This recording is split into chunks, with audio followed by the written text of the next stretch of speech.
Okay, so we are in an introduction to statistical learning. We're in the conceptual questions of chapter 4. Okay, so question 6 here.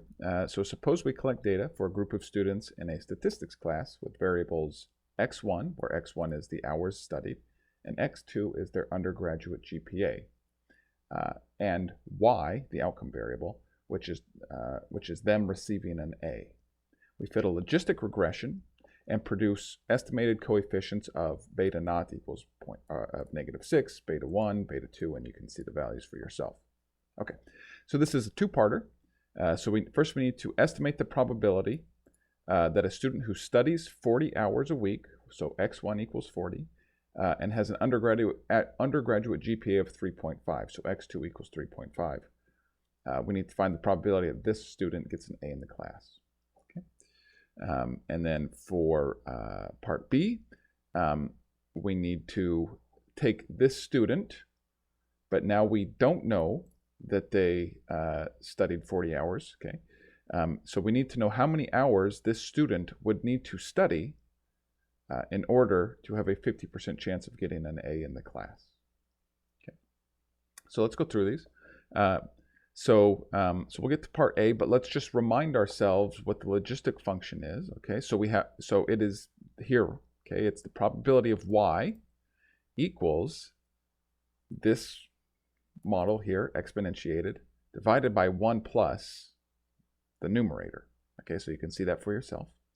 Okay, now importantly, when we are normally the way that so this is completely correct. Okay, if we want to find the probability of y, this is exactly what we would use.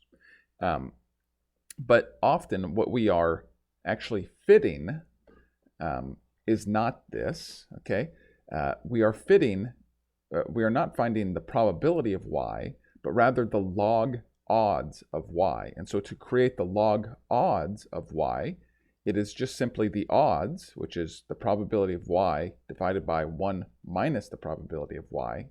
And then we take the log odds of that. And one of the cool things that happens when we use the log odds is that the right-hand side now becomes a linear model. And this is much easier to manipulate. Okay. So let's start with part A. So we need to estimate the probability that our student will get an A, right? And the probability of getting an A, that's our outcome here. Or getting an A is the outcome, and we want to find the probability of that happening. Okay. And so all we need to do is just plug in the values for our logistic regression here. Okay. And so when we do that, we already saw that beta naught was -6, that beta 1 was 0.05, the hours studied was 40, beta 2 was 1, and the GPA was 3.5. Okay. And so when we just plug all of those in, we get that there's a 37.75% chance. I'm going to just clean this up a little bit. Let me pause this.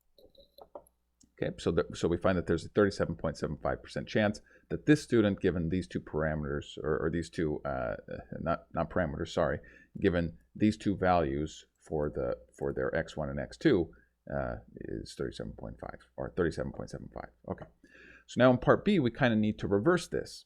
So we have the same student, but this time we need to recommend how long they should study to have a 50% chance of getting an A in the class.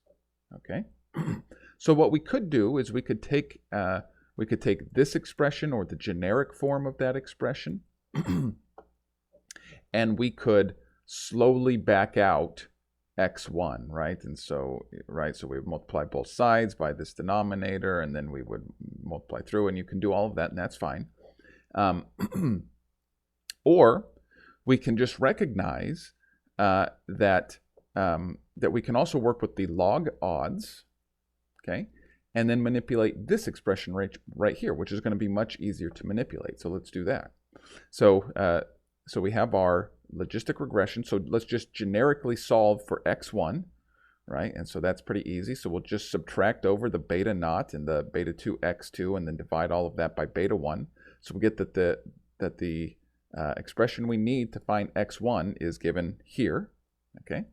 And so now we just plug in the values, right? So x1 is the logarithm, or I'm sorry, it's the natural log, which is a logarithm, of P of y, and so we want to find for 50%.